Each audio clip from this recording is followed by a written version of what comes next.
Ya hemos visto la parábola del sembrador, primera parábola que explica unas características de este tiempo que nos toca vivir, este paréntesis entre el rechazo de Israel de su rey y la segunda venida de Cristo y el posterior establecimiento del reino.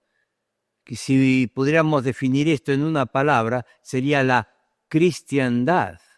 En la cristiandad encontramos esto: 4 clases de corazones, 4 reacciones diferentes ante la palabra de Dios. La segunda parábola era de el trigo y la cizaña. Este es el segundo misterio, versículo 24 del capítulo 13.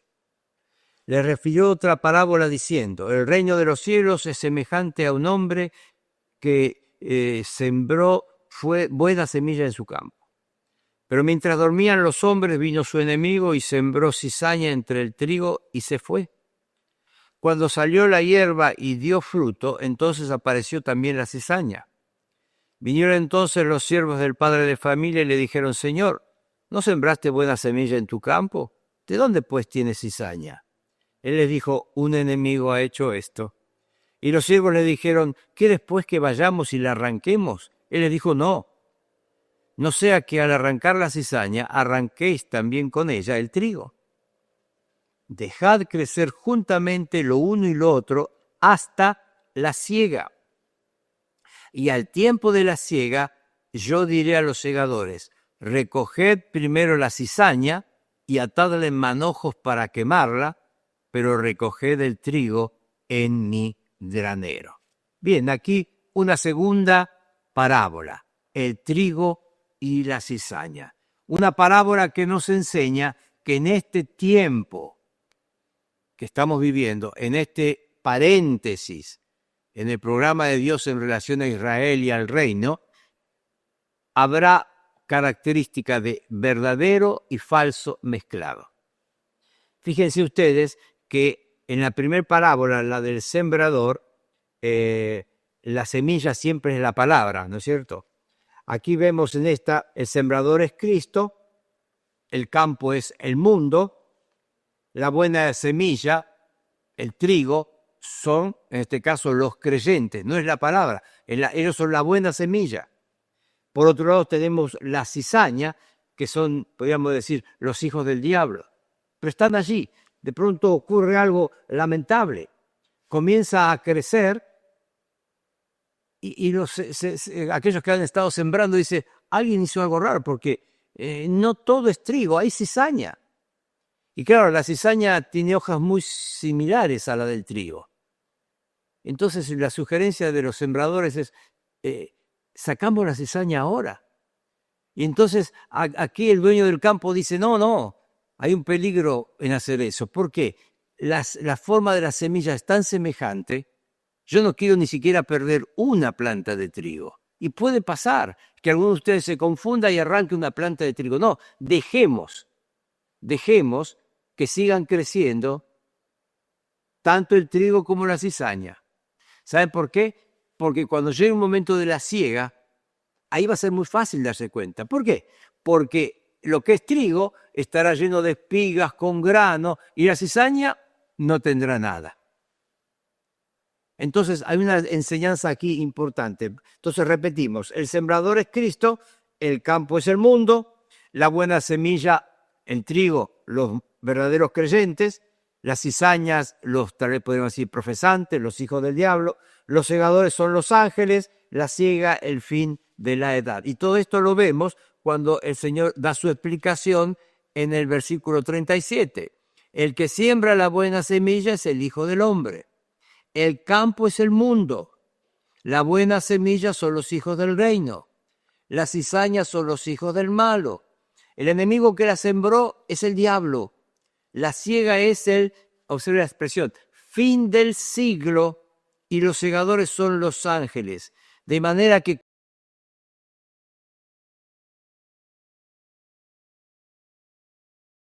observe la expresión, fin del siglo, y los segadores son los ángeles. De manera que así será el fin de este siglo. Enviará el Hijo del Hombre a sus ángeles y recogerán de su reino a todos los que sirven del tropiezo y a los que hacen iniquidad, y los echarán en el horno de fuego. Allí será el lloro y el crujir de dientes. Entonces los justos resplandecerán como el sol en el reino de su Padre.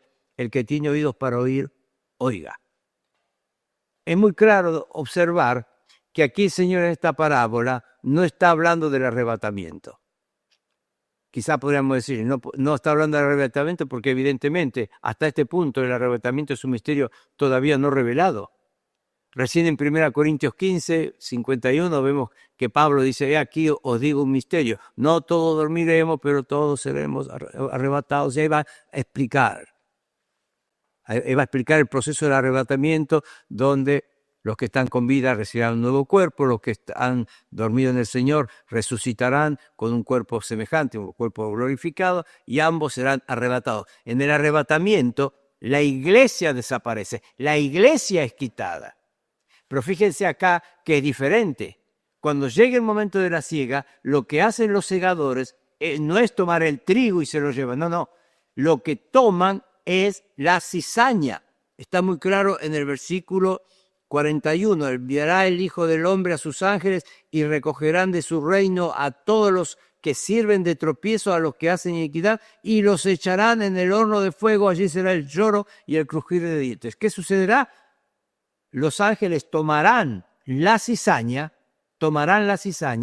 y la quitarán.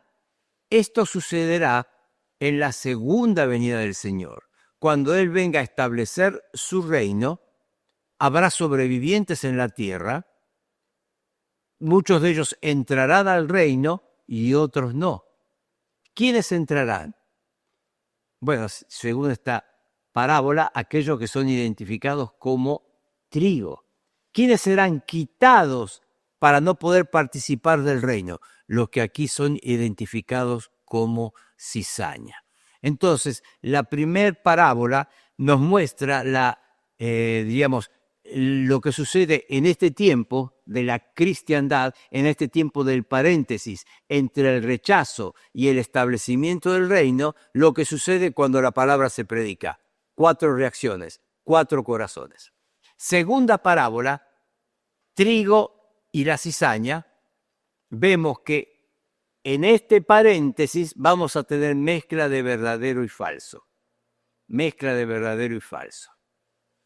Y fíjense que la mezcla de verdadero y falso durará hasta el final. Trascenderá el tiempo de la iglesia para extenderse aún al tiempo de la tribulación. Mezcla de verdadero y falso. Así ocurre. Hay iglesias que predican bien la palabra.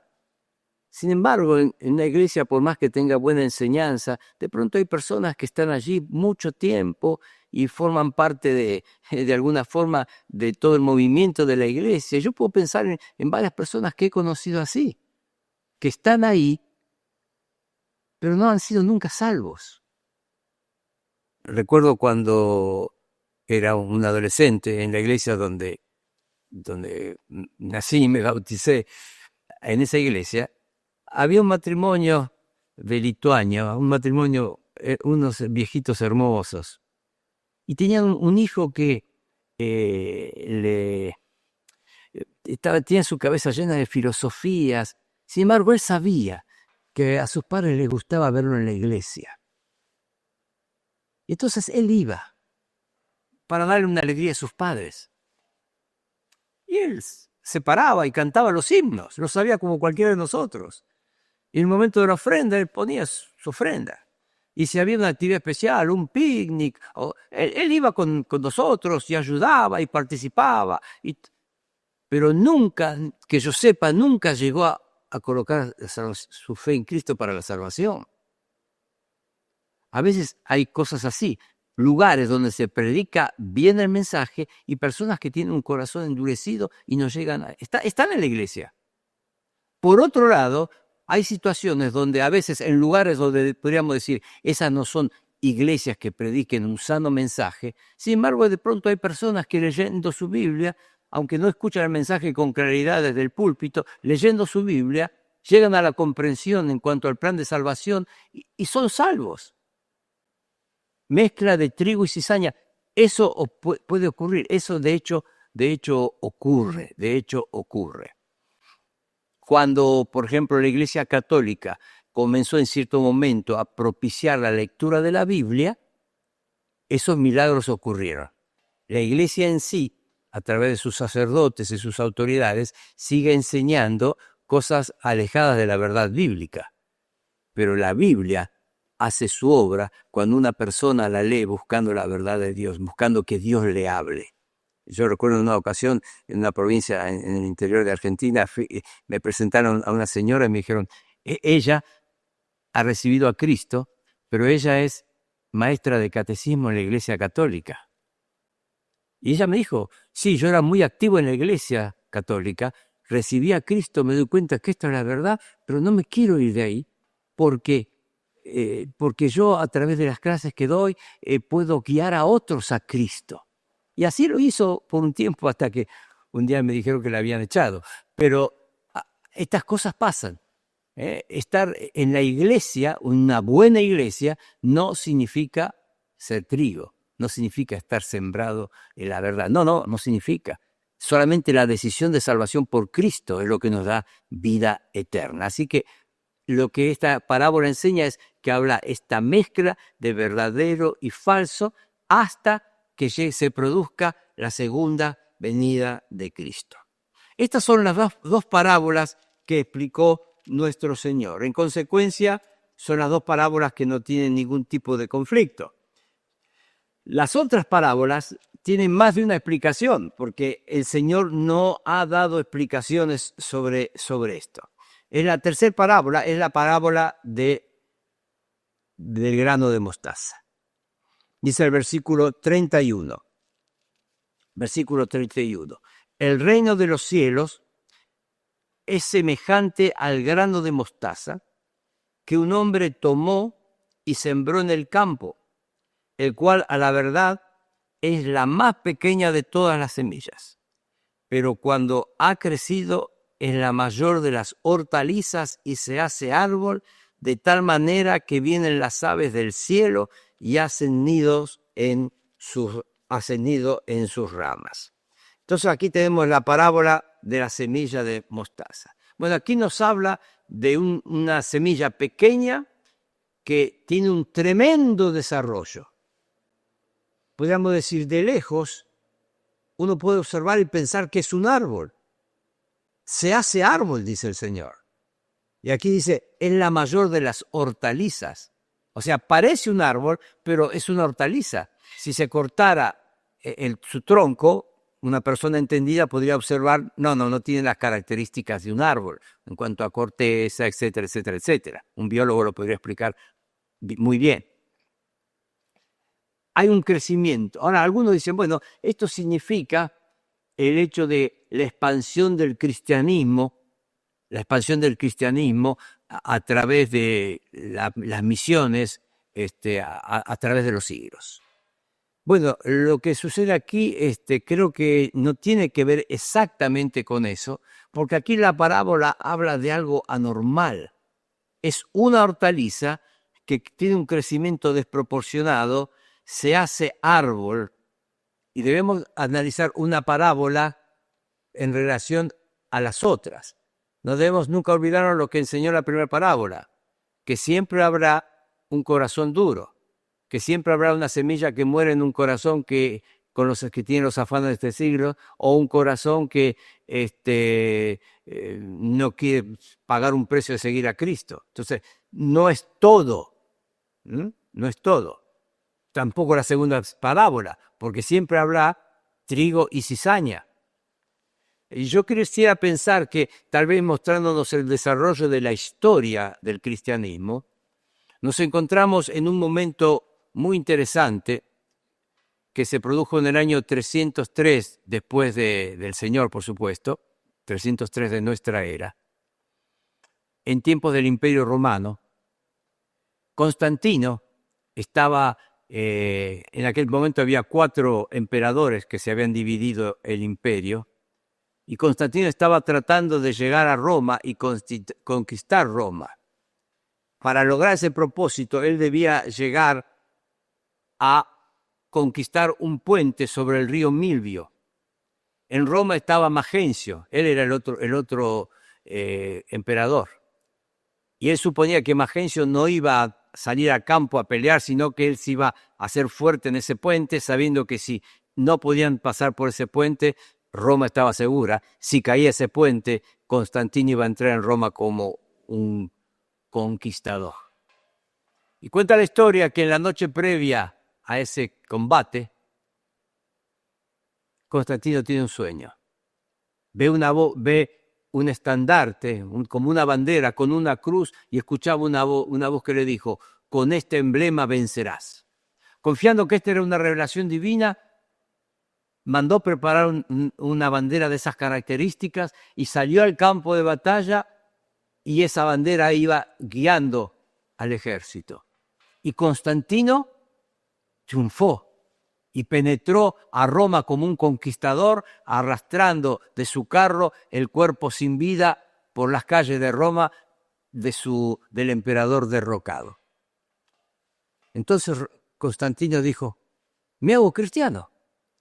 Y a partir de ese momento se transformó, entre comillas, en cristiano. Hizo jurar fidelidad a las tropas romanas.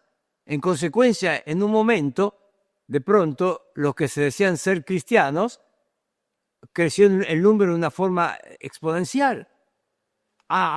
Pocos días antes, los cristianos eran perseguidos, ahora eran protegidos por el Estado. ¡Wow! ¡Qué bárbaro! No es genuino, no es verdadero. Y a través de los siglos ha sucedido eso. Es ese comienzo de Constantino allí proclamándose cristiano. Sucedió después una forma de concilio donde él penetró como cabeza de la iglesia, y a partir de allí fue celebrándose el germen en Roma de lo que más tarde sería la Iglesia Católica Romana. Entonces, este cuadro nos habla de que esa semilla, que comenzó con muy pocos, eran 120, aquel momento cuando el Espíritu Santo descendió, eran 120 esperando el cumplimiento de la promesa. Ahora de pronto eran miles y miles y miles que decían: somos cristianos. Y de pronto fíjense que el crecimiento es tan grande que vienen las aves del cielo y hacen nido en sus ramas, pero no todo es auténtico, no todo es real. Cuarta parábola, la parábola de la levadura. Dice el versículo 33, el reino de los cielos es semejante a la levadura que tomó una mujer y escondió en 3 medidas de harina hasta que todo fue leudado. El concepto también de algunos es que esto indica que el evangelio va a ganar al mundo. Y posiblemente en los comienzos del siglo XX, el tiempo de las grandes aventuras misioneras, quizá daba un contexto que parecería que esta era la interpretación apropiada. Sin embargo, nunca cuando pensamos en un elemento que se utiliza en forma tipológica, debemos interpretarlo en una forma aislada. La realidad es que la levadura siempre en la Escritura simboliza algo malo, Más adelante el Señor le va a decir a los discípulos: guardaos de la levadura de los escribas y fariseos, capítulo 16, versículo 6 de Mateo. Jesús le dice: mirad, guardaos de la levadura de los fariseos, de los saduceos. Entonces dice más adelante, entonces, versículo 12, entendieron que no les había dicho que se guardaran de la levadura del pan, sino de la doctrina de los fariseos y de los saduceos. Este concepto de observar una mujer haciendo algo, escondiendo levadura. Al esconder levadura nadie sabía lo que estaba pasando. Se necesitaron varios días hasta que todo fue leudado y ya no se pudo ocultar el efecto del efecto de la levadura. Y aquí creo que está hablándonos de, fíjense, levadura, doctrina. Cuidado de la levadura de los escribas y fariseos. La doctrina, dice Mateo. La enseñanza respecto al Señor, a su obra, nacimiento virginal, su muerte, el efecto de su muerte, el poder de la sangre de Cristo. todo eso habrá de ser afectado. La levadura, la buena doctrina afectada por el error. Más adelante nos encontramos con el misterio número 5, el tesoro escondido. El tesoro escondido. Dice el versículo 44, además el reino de los cielos es semejante a un tesoro escondido en un campo, el cual un hombre halla y lo esconde de nuevo y gozoso por ello va y vende todo lo que tiene y compra aquel campo. Y muchas veces se relaciona a esto, una interpretación es aquel que deja todo para comprar o seguir a Cristo. Es interesante, a ver si puedo encontrarlo aquí, las notas que hace el doctor Scofield en su Biblia. Él dice, la interpretación de la parábola del tesoro que considera a quien compra el campo como el pecador que busca a Cristo no tiene base en la parábola misma. Se dice que el campo es el mundo, en el versículo 38. El pecador que busca la salvación no compra el mundo, sino que lo deja a fin de ganar a Cristo. Además, el pecador no tiene nada que vender, ni Cristo está a la venta, ni escondido en un campo, y tampoco una vez que el pecador ha encontrado a Cristo, lo vuelve a esconder. En cada uno de los puntos, la interpretación falla. Creo que aquí lo que está hablando, que en este tiempo del gran paréntesis, entre el rechazo y el establecimiento, se produjo algo, el acontecimiento más grande de la historia. Está hablando de la muerte de Cristo. Quien por obtener el tesoro escondido da cuanto tiene. Nuestro Señor entregó todo, su propia vida, por alcanzar el tesoro escondido en la tierra. Y cuando hablamos de algo que está en la tierra, se está refiriendo a Israel. Pero cuando vamos a la siguiente parábola, la parábola de la perla, vamos a encontrar parecida, porque dice que el reino de los cielos es semejante a un mercader que busca buenas perlas, habiendo hallado una perla preciosa, fue y vendió todo lo que tenía y la compró. ¿Ven? Es bastante semejante, alguien que entrega todo para conseguir la gran perla. La gran diferencia está en que en el anterior el tesoro está escondido en la tierra, en este caso el tesoro se encuentra en el mar. Y así como tipológicamente la tierra nos relaciona con Israel, el mar nos habla de las naciones gentiles. Apocalipsis 17:20 podemos ver ese mismo simbolismo con esta explicación. El mar de las naciones. Y aquí vemos que Cristo en este tiempo ha entregado su vida por alcanzar a los judíos el tesoro escondido en la tierra, y también a los gentiles, sin importar su lengua, su nación, su sacrificio de amor alcanza a todos ellos. Y finalizamos con la parábola de la red, versículo 47, y aquí vemos algo semejante a lo de la segunda parábola. El reino de los cielos es semejante a una red que echada en el mar recoge toda clase de peces. Una vez llena la sacan a la orilla y sentados recogen lo bueno en cestas y lo malo echan fuera. Así será el fin del siglo. Saldrán los ángeles, nuevamente los ángeles, ¿ven? Y apartarán a los malos de entre los justos y los echarán en el horno de fuego. Allí será el lloro y el crujir de dientes. Bastante semejanza con la parábola del trigo y la cizaña. Ustedes tienen en sus apuntes algunos resúmenes en cuanto a aplicaciones. Fíjense, algunas enseñanzas generales. El Evangelio siempre salvará a algunos, pero nunca a todos. Lo vemos en la parábola de la semilla, diferentes terrenos, el trigo y la cizaña en la segunda, peces buenos y peces malos en la séptima. Habrá creyentes verdaderos y falsos. Claro, trigo y cizaña, peces buenos, peces malos. Habrá constante oposición de Satanás. Sí, los pájaros se llevan la semilla en la primera parábola, los sembradores trayendo la cizaña allí donde se había plantado tan solo trigo, la levadura que se esconde, ven, diferentes formas. Y la parábola del grano de levadura nos habla de que el cristianismo profesante, ¿qué quiero decir? Todo lugar donde de pronto haya una iglesia, quizás veamos una cruz, donde quizás celebren en alguna forma la Pascua, el nacimiento de Cristo, que se declaren cristianos, donde hay gente que utiliza un crucifijo. Bueno, esa es una forma de profesar. Bueno, la iglesia exterior va a crecer a grandes proporciones, pero no todo habrá de ser real, va a llegar a ser una monstruosidad. La parábola 4 nos enseña que en este tiempo la doctrina respecto a la persona y la obra del Señor ha de ser afectada. La enseñanza de la parábola 2 y 7 es que el mundo entero no se habrá de convertir. Hasta el final habrá cizaña, hasta el final habrá peces malos. Parábolas 5 y 6. Hay un verdadero cuerpo de creyentes. El tesoro escondido, la perla de gran precio. Parábolas 5 y 6. Los salvos, los no salvos no entrarán en el reino milenial. ¿Por qué? Porque el Señor mandará quitar antes la cizaña, el Señor mandará quitar antes los peces malos.